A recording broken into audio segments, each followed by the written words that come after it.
दिल का दर्द जो खोले। खुदाबंद आज जितने लोग तेरे टेस्टिमनीज को, तेरे वचन को सुने, प्रार्थनाओं को रिसीव करे, ये कभी भी सेम ना हो। प्रभु यीशु मसीह के पवित्र और सामर्थी नाम में हम मांगते हैं, आमीन। ऊंचा ये आशीष हमारी है चर्च। स्वागत है आपका खुदाबंद की प्रेजेंस में। मैं वेलकम से बचता रहा हूं हमेशा, पर आज आपने पकड़ लिया मेरे को। Thank you so much. अपने हाथों को उठाओ, खुदाबंद से कहो, मैं वायदा करता हूं आज जो कुछ मैं सुनूंगा मैं दूसरों को सिखाने के लिए उसे इस्तेमाल करूंगा।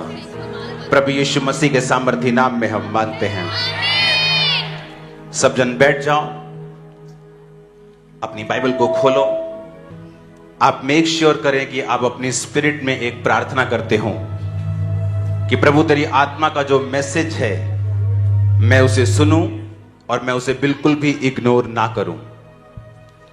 आप किसी पर्सन को लाइक या डिसलाइक कर सकते हैं, लेकिन वर्ड को आप डिसलाइक नहीं कर सकते, क्योंकि वो हमारा स्टैंडर्ड है।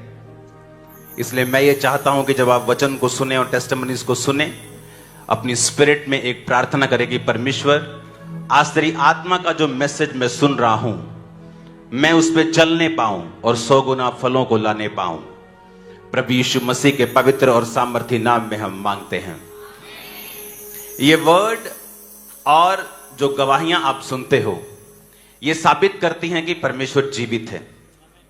इसलिए नहीं कि आपको कन्वर्ट किया जा सके, क्योंकि जीसस क्राइस्ट आपको कन्वर्ट करने के लिए नहीं आए हैं। टेस्टिमनीज और वचन इसलिए होता है कि आपको यह मालूम हो सके कि यीशु मसीह जीवित परमेश्वर है, और उसके बाद आप अपना जीवन परमेश्वर की आज्ञाओं के मुताबिक चलाकर पापों से तौबा कर सकें, ताकि आपकी जिंदगी में दोबारा फिर मुसीबत ना आए। आमीन। कितने मेरी बातों को समझ रहे हैं? अगर आप तैयार हैं वचन को सुनने के लिए, और अगर आप तैयार हैं परमेश्वर से मेल मिलाप करने के लिए, मैं आपको बता रहा हूं परमेश्वर का आत्मा आपकी हेल्प करेगा आज वचन को सुनने के लिए, इसको समझने के लिए, और आपकी लाइफ फिर सेम ना होगी। आमीन। अपने हाथों को उठाकर कहो, खुदावन आज मैं इग्नोर ना करूंगा तेरी आवाज को और सुनूंगा पूरी रीति के साथ। मांगो अपने हाथों को उठा के, आंखों को बंद करके हाथों को उठाकर वायदा करो परमेश्वर से, आज जो कुछ मैं सुनूंगा इग्नोर ना करूंगा और मैं दूसरों को भी सिखाऊंगा।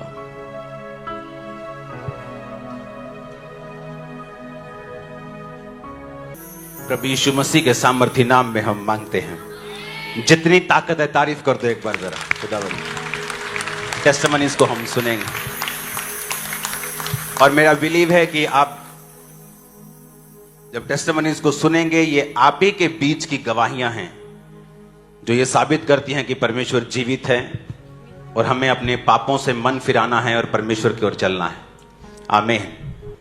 पसे ये भाई का नाम पारुल है, और कहते हैं कि 15 साल से ये ऑस्ट्रेलिया में शेप्टन सिटी में रह रहे हैं, और 2019 में कहते हैं इस भाई को दोनों आंखों का कहते हैं एकदम से रोग शुरू हो गया, और आइज में कहते पीड़ा होने लगी, दर्द रहती थी, भारीपन रहता था, और रेडनेस होने लगी, सूजन रहती थी, और कहते कि डेली डे बाय डे कहते ये प्रॉब्लम आंखों की लगातार बढ़ती जा रही थी, और आंखें कहते साइज में भी छोटी होने लगी, और लेफ्ट आई छोटी हो गई और ऊपर को उभरी हुई थी, पूरा ही अजीब सा फेस कहते दिखने लगा, और हर वक्त कहते ये भाई पेन रहती थी, और वो पेन दर्द बर्दाश्त से बाहर थी।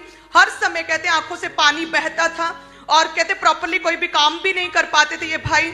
और ये कहते कि हेल्थ डिपार्टमेंट में ये हेल्थ वर्कर का काम करते, वहां पर भी जॉब पर भी कंसंट्रेट नहीं कर पा रहे थे, और कहते कि भाई ने बहुत सी मेडिसिन भी खाई, मेलबर्न प्राइवेट हॉस्पिटल में आई स्पेशलिस्ट डॉक्टर से चेकअप करवाया, ट्रीटमेंट करवाया, और कहते मेलबर्न में 3 आई स्पेशलिस्ट डॉक्टर्स के पास गए, लगातार आई ड्रॉप्स दवाइयां खाई, लेकिन कहते 1% भी कहते इन्हें असर या फर्क नहीं आंखों में दिख रहा था। और डॉक्टर्स ने बोला था कि आंखों का ऑपरेशन होगा, उसके बिना आप बिल्कुल भी नॉर्मल आपकी आंखें नहीं हो सकती हैं, और कहते बहुत ज्यादा दर्द में थे ये भाई। और 2018 में कहते हैं कि एएनएम के साथ जुड़े, और ये लगातार चर्च की प्रार्थना में बने रहे, ऑनलाइन मीटिंग्स को लगातार अटेंड करते रहे और पास्टर जी आपके द्वारा दी गई टीचिंग्स को, सरमन्स को कहते ध्यान से सुनते थे और फॉलो करते थे, सीड बोते थे। और कहते लास्ट ईयर जब ऑस्ट्रेलिया में क्रूसेड हुआ था 8 मार्च 2024 को ऑस्ट्रेलिया क्रूसेड जो डे 2 था, कहते वहां पर आपने जो आंखों के रोगियों को आगे बुलाया था और उनके लिए खास प्रार्थना की थी। और कहते ये भाई भी आगे आए और इनकी जैसे ही आपने प्रार्थना की एकदम से इनकी आंखें एकदम से ठंडक महसूस हुई, ऐसे लगा कोई अटैक जो है इनकी आंखों से हट गया है। और उसी समय कहते हैं पास्टर जी आपने इन पर लेहन प्रार्थना की थी। ओके, आंखों पे हाथ रखो right now in the name of Jesus. तुम्हारी आंखों को मैं अनॉइंट करता हूं राइट नाउ, और मैं यीशु मसीह का नाम लेकर, उसके नाम में पावर है, यीशु के नाम में आंखों के रोगों को, जिसके पीछे ये दुष्ट आत्माएं हैं, आंखों की अंधी दुष्ट आत्माएं, मैं कमांड करता हूं तुम्हारी बॉडी को लीव कर right now in Jesus name. तुम्हारी आंखें यीशु मसीह नासरी के नाम में चंगी हो जाए। अब पास्टर जी ये कहते हैं कि लगातार कई सालों से इनकी आंखों से लगातार पेन और दर्द रहता था जो बर्दाश्त से परे था, कहते हैं, और कहीं से भी आराम नहीं आ रहा था। और कहते हैं जैसे आज आपने आंखों के रोगियों के लिए प्रेयर की है, प्रभु के आत्मा ने छुआ और एकदम से फ्री हुए और हील हो चुके हैं पूरी तरह से। और सबसे बड़ी बात यह है कि लोग सिर्फ हील नहीं हो रहे, आप अनॉइंटिंग भी ले रहे हो, आपके ऊपर फाइनेंस की अनॉइंटिंग है। ओके, आप बढ़ोगे, आप बढ़ोगे इन जीसस ने, आप ग्रेटनेस की ओर जाओगे। आमीन। ऊंचा बरकत तुम्हारी भी है। ओके, आप ये बताओ कि जब आपने हीलिंग को तो रिसीव किया, लेकिन आपने प्रोफेटिक वर्ड्स को भी रिसीव किया कि आप फाइनेंशियली भी बढ़ोगे, उसके बाद क्या फाइनेंशियली आपकी लाइफ में बदलाव आया? उसके बाद पास्टर जी मेरा प्रभु यीशु ने मेरे को घर के साथ ब्लेस किया और नई गाड़ी के साथ ब्लेस किया।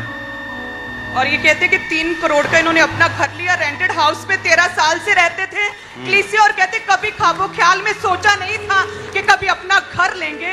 और कहते जैसे आपने आंखों के रोगियों के लिए इनके आगे आकर प्रार्थना की थी, प्रोफेटिक वर्ड दिया था कि मैं तुम्हारी लाइफ में फाइनेंशियल अनॉइंटिंग को आते हुए देख रहा हूँ। और उसके बाद कहते परिस्थितियां इनके लाइफ की पूरी तरह से टर्न अराउंड हुई। इन्होंने अपना बड़ा घर 3 करोड़ इंडियन रुपीस का लिया, लैंड क्रूजर गाड़ी इन्होंने ली, और प्रभु ने फाइनेंशियली स्टेबल किया और ब्लेस किया, फाइनेंशियली ब्रेक थ्रू दिया।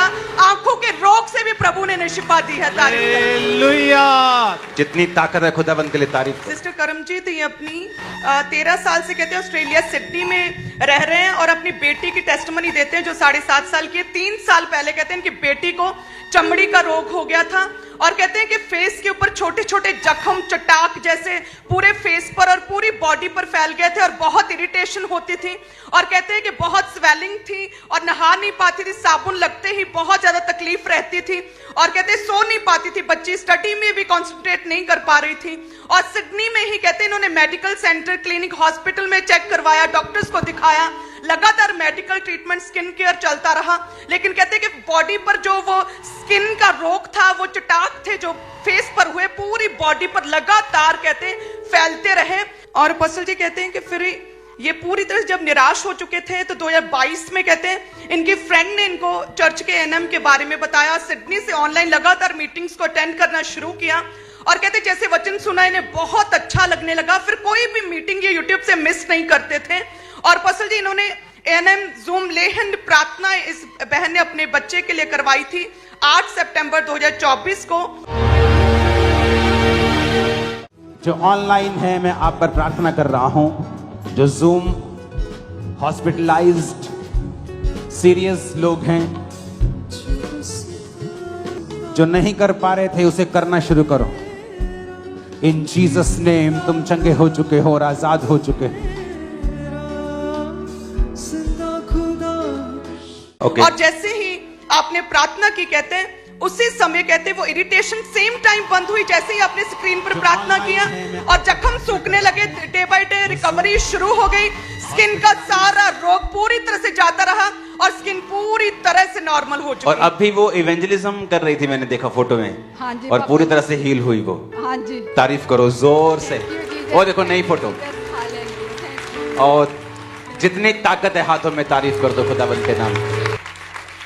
नेक्स्ट टेस्टिमनी अपोस्टल ये सलीम है इस भाई का नाम, और कहते हैं कि इनकी 1 साल पहले अचानक ही कहते तबीयत खराब होने लगी, हाई ग्रेड फीवर रहने लगा और बॉडी पर कहते नीले और लाल रंग के कहते धब्बे और चटाक बॉडी पर पड़ने लगे और खाना डाइजेस्ट नहीं कर पा रहे थे। टॉयलेट के जरिए कहते इनके ब्लड आने लगा, भूख नहीं लगती थी। रॉयल मेलबर्न हॉस्पिटल में कहते चेक करवाया, बॉडी के टेस्ट हुए और डॉक्टर्स ने बताया कि इन्हें थ्रोम्बोसाइटोपिनिया नाम का एक रोग हो गया है और जिसकी वजह से कहते इस रोग के कारण इनके स्टमक में या फिर ब्रेन में अगर इंटरनली ब्लीडिंग हुई तो ये भाई की डेथ हो सकती है।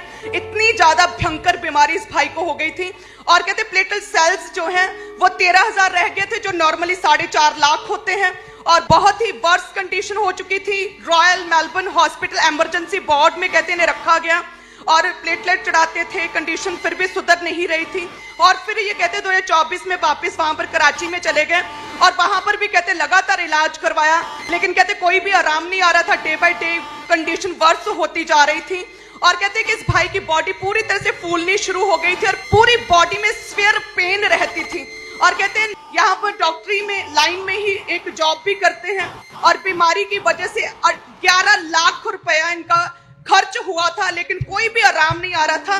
और अपोस्टल जी डॉक्टर्स ने बोला था कि इन्हें घर ले जाओ, इनकी सेवा करो, क्योंकि कोई फायदा नहीं, आप लाखों रुपया खर्च कर रहे हो, क्योंकि ये ठीक नहीं हो सकते हैं। और उसके बाद कहते हैं ऑस्ट्रेलिया मेलबर्न ब्रांच के साथ इन्होंने ज्वाइन किया, लगातार मेलबर्न ब्रांच में आना। ओके, आपने कहा कि आप पाकिस्तान चले गए थे वापिस क्योंकि इसका कोई इलाज नहीं था जी। और उन्होंने कहा था कि अगर आपके अभी ये इंटरनल पेट में और ब्रेन में अगर ब्लीडिंग हुई तो आपकी डेथ भी हो सकती है। जी बिल्कुल। आपने कहा कि आपने लोन भी लिया इसके लिए जी। कितने लाख रुपए का लोन लिया आप? पाकिस्तान में ऑलमोस्ट 25 लाख का आपने लोन लिया इस बीमारी के इलाज जी, के लिए? जी जी। ओके।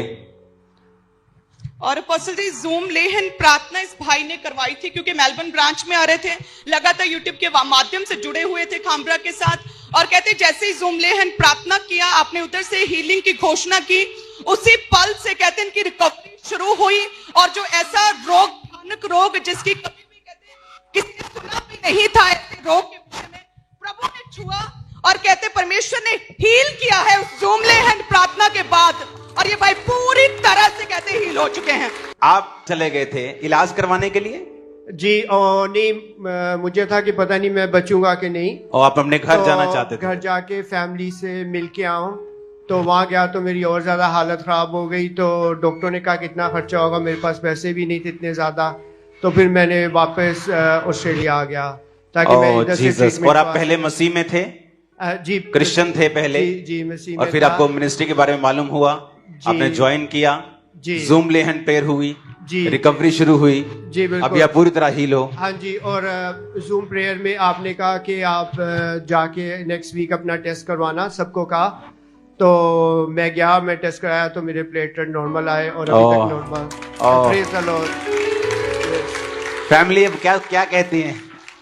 फैमिली तो बहुत बहुत खुश हैं और जब से मैंने बताया है कि पास्टर जी ने मेरे लिए प्रे किया और अंकल नूरुल्लाह मिनिस्ट्रीज के बारे में बताया, तो मेरी सारी फैमिली अब आपको सुनती है।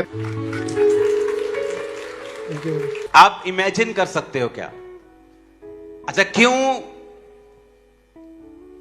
परमेश्वर ऐसा कई बार आपको गुजरने देता है इन तकलीफों से, ताकि जब आपकी हीलिंग हो आपको मालूम हो कि आपकी हीलिंग सिर्फ परमेश्वर ने की है। आमीन। और तब आप अपना जीवन परमेश्वर के वचन के मुताबिक चला सके। जीसस क्राइस्ट के पास अगर हम आएंगे, अगर तो सिर्फ बीमारी का इलाज करवाना है, वो सूखे पत्ते आते हैं ना पेड़ पे, वो कटवाने की तरह है कि पीले पत्ते काट दो, लेकिन अगर जड़ का इलाज नहीं किया तो वो पीले पत्ते फिर आएंगे, क्योंकि वो पेड़ जो है वो बीमार है, वो पूरी तरह से ठीक नहीं है, वो स्वस्थ हरे पत्ते पैदा नहीं कर सकता है। लेकिन जब परमेश्वर इलाज करता है वो जड़ का करता है। इसलिए परमेश्वर ने कहा था, हे पुत्र तेरे पाप माफ हुए। जब लकवे का रोगी परमेश्वर के पास लाए थे तो परमेश्वर ने क्या कहा था? हे बेटे तेरे पाप माफ हुए। क्योंकि परमेश्वर को पता था कि ये लकवा जो है इसी पाप की वजह से है। कहते नहीं नहीं, परमेश्वर पाप माफ करवाने हम नहीं आए हैं, हम इसलिए आए कि आप इस पे ले हैंड करो। हमने सुना है कि आप ले हैंड करते हो तो रोगी ठीक हो जाते हैं। तो परमेश्वर ने कहा नहीं, हे पुत्र तेरे पाप माफ हुए, और जैसे ही तेरे पाप माफ हुए अब उठ और खड़ा हो जा। और वचन कहता है उसने अपनी मंजी को उठाया, अपने बिस्तर को उठाया और खड़ा हो गया और लोगों के सामने घर चला गया और परमेश्वर के नाम को उसने महिमा दी। आमीन। अगर आप चाहते हो ना परमेश्वर आपकी लाइफ में काम करें, पहला काम आपको करना होगा, पापों से तौबा करनी होगी। आप एक ऐसा जीवन नहीं बिता सकते जो परमेश्वर को खुश ना करे और आप ये एक्सपेक्ट करें कि आपकी लाइफ में सब कुछ स्मूथ चलेगा और सब कुछ सही चलेगा। ये पॉसिबल नहीं है।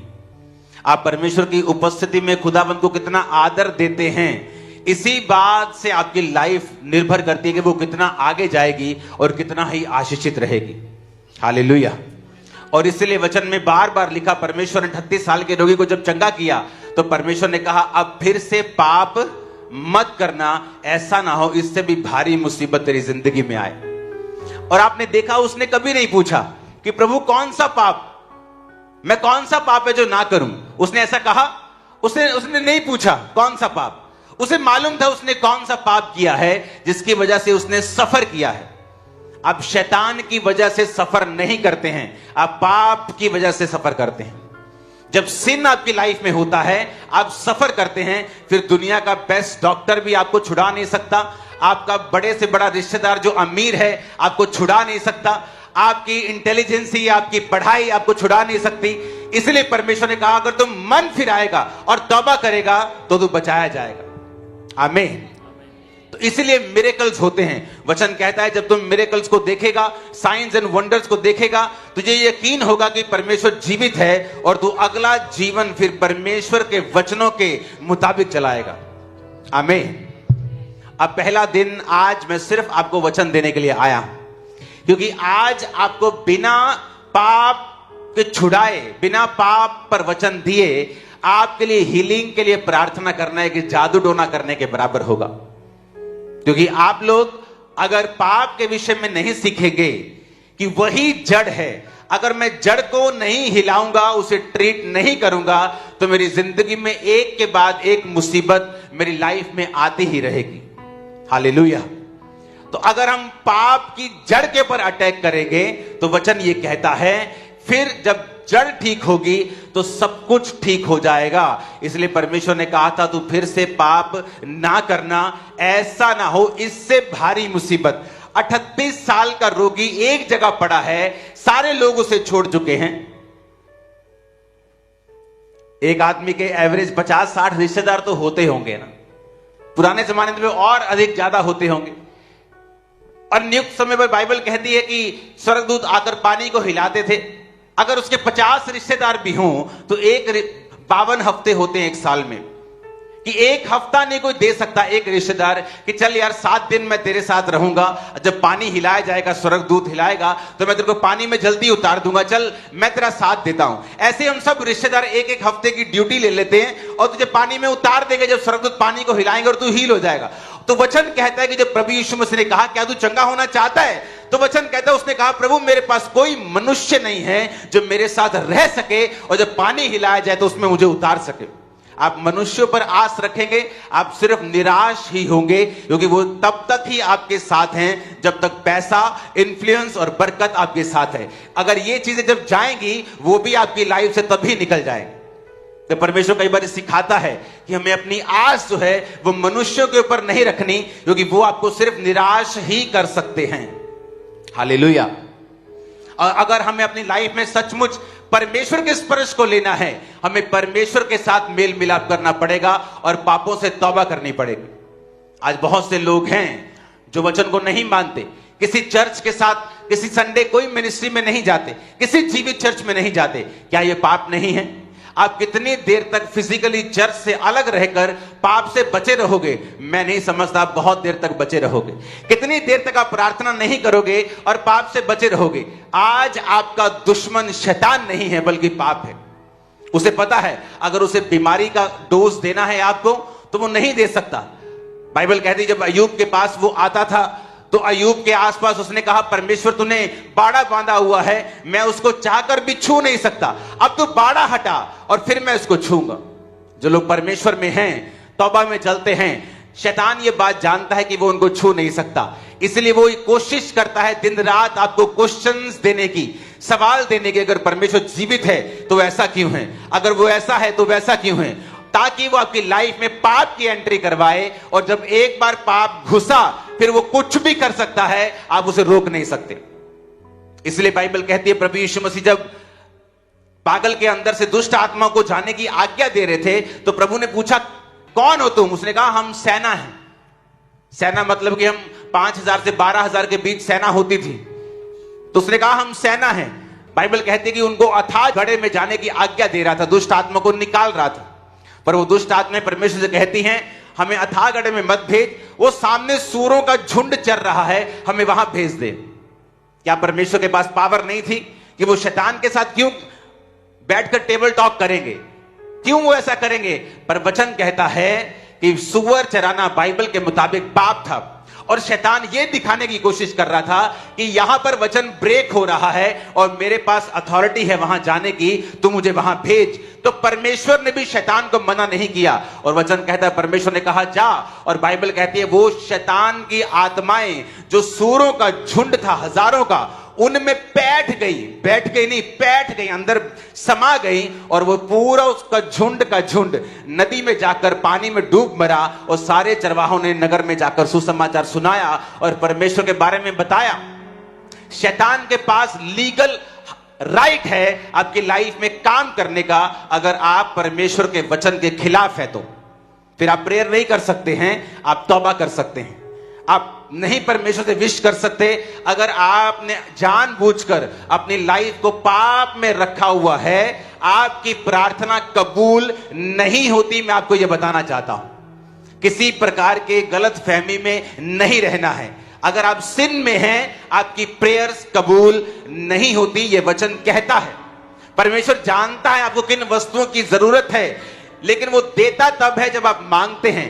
लेकिन परमेश्वर कहता जो कुछ तुम मेरे नाम से, मेरी महिमा के लिए मेरे पिता से मांगेगा, मेरा पिता तुझे वो सब चीजें देगा। आमीन। और अब हमें यह ध्यान देना है, हमारी संगति ऐसे लोगों के साथ हो जो हमें पाप के लिए डिस्करेज करें, पवित्रताई के लिए इनकरेज करें। हमारी चर्च ऐसी हो जो हमें पाप से निकालने के लिए हमारे ऊपर मेहनत करे और हमें ऐसा वचन दे। नहीं तो आप अपना और अपने बच्चों का टाइम वेस्ट कर रहे हो, क्योंकि फ्यूचर में मैंने देखा है यंग लड़के और आपके लड़कियों को एक अजीब किस्म के पाप में फंसते हुए, क्रिश्चियन होने के बावजूद भी, चर्च मेंबर होने के बावजूद भी। इसलिए मैं आपको कह रहा हूं ये बातें कि आपको अपनी लाइफ में एक स्टैंडर्ड अपनाना होगा, माता पिता को प्रार्थना में बढ़ना होगा, आपको परमेश्वर का वचन अपनाना होगा और अपनी लाइफ में से लागू करना होगा। और फिर धीरे धीरे वो उद्धार, वो सारी अनॉइंटिंग, वो सारी चीजें आपके परिवार में भी जाती जाएंगी। आमीन। ऐसा नहीं हो सकता कि आप रोज प्रार्थना ना करें और पाप से बच जाएं, क्योंकि प्रभु यीशु मसीह ने कहा अगर तू परीक्षा में नहीं पढ़ना चाहता है तो क्या कर, प्रार्थना कर। तू प्रार्थना कर ताकि तू परीक्षा में ना पड़े। बात यह है आप जो कुछ भी करें, क्या परमेश्वर आपके संग है या नहीं। अगर तेरे परमेश्वर संग है तो जो तू करेगा उस पे वो तुझे प्रॉस्पर करेगा, तुझे फलवंत करेगा। और अगर परमेश्वर संग नहीं है, फिर बाइबल कहती है तेरी जो कमाई होगी तू एक्स्ट्रा मेहनत से करेगा। सेकंड, तू कर्ज के साथ चलेगा, एक अजीब से स्ट्रगल के साथ चलेगा जो एक्चुअल में तेरे लिए नहीं बनाया गया है। आपके 2 बच्चे हो, 3 बच्चे हो, आप नहीं कहते कि मेरा एक बच्चा तो बहुत अमीर हो लेकिन 2 अच्छा स्ट्रगल करें लाइफ में, हॉस्पिटल्स में जाएं, बीमार रहें, आप कभी नहीं कहेंगे। आपके चाहे 3 हो चाहे 4 हो, आप यही कहेंगे मेरा हर बच्चा सक्सेसफुल होना चाहिए। तो आपको क्या लगता है कि परमेश्वर ने एक व्यक्ति को सक्सेसफुल होने के लिए बुलाया है और दूसरे को स्ट्रगल करने के लिए बुलाया है? आपको क्या लगता है कि परमेश्वर ने एक को बीमार रहने के लिए बुलाया है और दूसरे को ठीक रहने के लिए बुलाया है? ऐसा नहीं है। परमेश्वर ने हम सबको ब्लेस करने के लिए ही अपने पास बुलाया है, लेकिन हमें परमेश्वर के करीब जाना होगा। आमीन। हमें यह बिलीव करना होगा। ये कोट बहुत करते हैं लोग कि लाइफ इज ए स्ट्रगल। क्या आप बाइबल से एक भी आयत मुझे बता सकते हैं जो ये कहती हो लाइफ इज ए स्ट्रगल? क्या एक भी आयत बाइबल की आप बता सकते हैं मुझे जहां लिखा हो लाइफ इज ए स्ट्रगल? परमेश्वर ने कहा मैं तेरे आगे चलूंगा, मैं तुझे फल दूंगा, तू थोड़ी मेहनत करेगा और ज्यादा फल पाएगा। क्या यह स्ट्रगल है? क्या यह स्ट्रगल है? लेकिन जब परमेश्वर संग नहीं होगा तो हर चीज में स्ट्रगल होगी। उस 38 साल के रोगी की तरह हर चीज में रिजेक्शन होगी। आप लोगों पर गुस्सा करेंगे, रिश्तेदारों पे गुस्सा करेंगे, परिवारों पे गुस्सा करेंगे, वाइफ पे गुस्सा करेंगे, बच्चों पे गुस्सा करेंगे, क्योंकि आपका रिलेशनशिप परमेश्वर के साथ स्ट्रांग नहीं है। आप परमेश्वर से अलग हैं, इसलिए आपको हर व्यक्ति पे गुस्सा आ रहा है। आपको लगता है कि आपकी लाइफ की बर्बादी का कारण आपका रिश्तेदार है, आपका फादर है, आपकी मदर है, आपकी वाइफ है, आपके हस्बैंड है, आपके बच्चे हैं, लेकिन ऐसा नहीं है। अगर आप परमेश्वर के साथ जुड़ जाएंगे, मैं आपको एक भविष्यवाणी करके जा रहा हूं, अगले साल जब क्रूसेड होगा या जब भी होगा, आपकी लाइफ टोटल चेंज होगी, टोटल ब्लेस्ड होगी। आप इमेजिन नहीं कर सकते किस तरह की जिंदगी फिर आप पाने वाले हैं। आमीन। आप इमेजिन नहीं कर सकते। जस्ट आपको बिलीव करना है परमेश्वर के ऊपर, वचन के साथ जीवन बिताना है, बाइबल पढ़नी है, पाप से दूर रहना है, जीवित चर्च का हिस्सा बनना है। आज लोग ये समझ नहीं पा रहे हैं कि क्यों आप क्रिश्चियन हैं। आप क्रिश्चियन हैं? हां मैं क्रिश्चियन हूं। तो क्या अभी आपका क्या प्लान है? प्लान कौन सा प्लान? नहीं, आपका सुसमाचार के लिए क्या प्लान है? कोई हाँ हम परमेश्वर के बारे में बताते हैं। आप चर्च जाते हैं? हाँ हम जाते हैं, कभी कभी संडे जाते हैं हम। क्या आप सुसमाचार देते हैं? नहीं, क्योंकि आपको ऐसा लगता है विश्वासियों को कि आपका काम सिर्फ जाना है और अच्छा सा सरमन सुनना है, आमीन बोलना है, आमीन आमीन हालेलुया करके और मैं वापिस आना है। इसीलिए आज की कलीसिया जो है इतनी आशीषित नहीं है। ना वो आग से भरी हुई है, ना वो सामर्थ्य से भरी हुई है, ना उसके ऊपर वो आशीषें हैं जो होनी चाहिए। क्यों? क्योंकि वो कलीसिया किसी भी सुसमाचार के इवेंजलिज्म का हिस्सा नहीं है, किसी प्रचार का हिस्सा नहीं है। पौलुस कहता है ऐसी कलीसियाओं से जिसने मिशनरी कामों में उसकी सहायता की, किसी ने प्रार्थना की, किसी ने फाइनेंशियल सपोर्ट के साथ, प्रेयर के साथ, किसी ने किसी तरीके के साथ। तो बाइबल कहती है पौलुस ने उन लोगों को कहा अब तुम्हारी हर घटी को परमेश्वर इज्जत के साथ पूरा करेगा, तुम्हें तुम्हारी बेइज्जती नहीं होने देगा, तुम्हारी हर घटी कंप्लीट करेगा, प्रभु तुम्हारे संग होगा। लेकिन इस सब कलीसिया को नहीं कहा। वो कलीसियाएं जो परमेश्वर के कामों में जुड़ी हुई थी, जो परमेश्वर के कामों में सहयोग दे रही थी, जो परमेश्वर के कामों में खुदावन के दास के साथ मिलके, प्रार्थनाओं के साथ, उपवास के साथ, बोने के साथ, हर एक सपोर्ट के साथ वो चल रही थी, उसने कहा था कि परमेश्वर तुम्हारी हर घटी को महिमा सहित पूरा करेगा। हालेलुया। आज हम अपने अंदर हम देखें कि कैसी सेवकाइयों के साथ हम जुड़े हुए हैं। क्या वो जीवित हैं? क्या मेरा ध्यान सुसमाचार की ओर है? क्या मैं इवेंजलिज्म करता हूं? क्या परमेश्वर की सेवकाई के साथ जुड़ा हूं? अगर आप जुड़े हुए हैं तो परमेश्वर की निगाह में आपकी वैल्यू होगी। आप अपने बच्चों के लिए प्रार्थना करेंगे, क्योंकि आप दूसरों के बच्चों को बचा रहे हैं, तो परमेश्वर आपके अपने बच्चों को सेव करेगा। आने वाले दिनों में, आने वाले सालों में आपका अपने बच्चे बैप्टाइज होंगे, चर्च में होंगे, सेवा कर रहे होंगे। ऐसे मेरे साथ हुआ।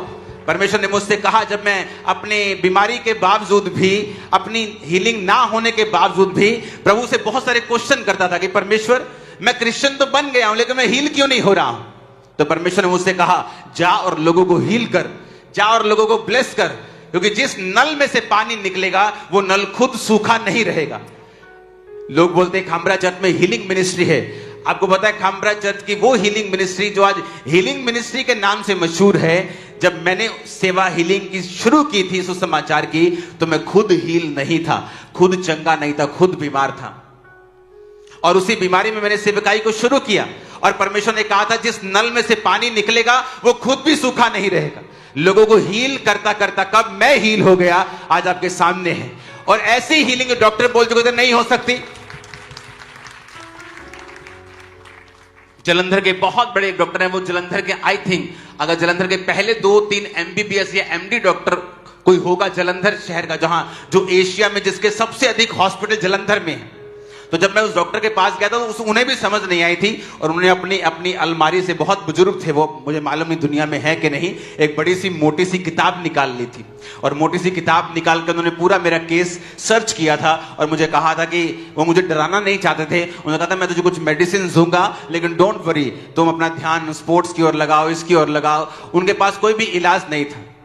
लेकिन जब मैं चर्च में गया, और इसलिए नहीं कि मुझे बीमारी से शिफा चाहिए, मैं डिप्रेस था और डिप्रेशन का रोगी हो चुका था, और जब मैं चर्च में गया और मुझे नशों से परमेश्वर ने आजाद किया और डिप्रेशन से आजाद किया, और इन्होंने बाइबल पढ़ा था, बाइबल में मेरी हीलिंग के बारे में एग्जैक्ट जिक्र था जो मेरे को बीमारी थी, और मैं वहां रोने लग गया था कि मैंने कहा क्या परमेश्वर ये कर सकता है। मैंने अपने पास्टर से पूछा, मैं 3 महीने का मैंने कहा क्या प्रभु ये कर सकता है मेरी लाइफ में, क्या ये कर सकता है, क्या सचमुच प्रभु ये कर सकता है मेरी लाइफ में। उन्होंने कहा हाँ प्रभु सब कुछ कर सकता है।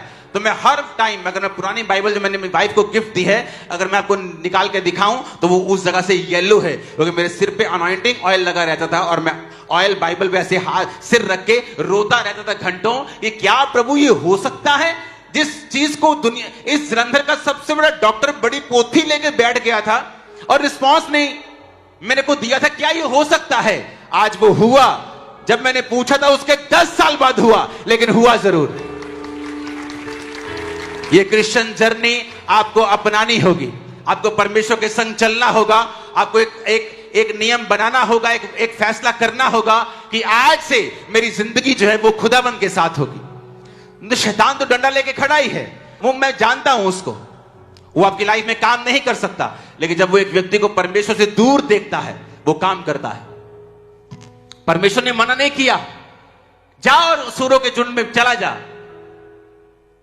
परमेश्वर ने मना क्यों नहीं किया? क्योंकि वचन कहता है जहां बाड़ा टूटेगा सांप उसको डसेगा।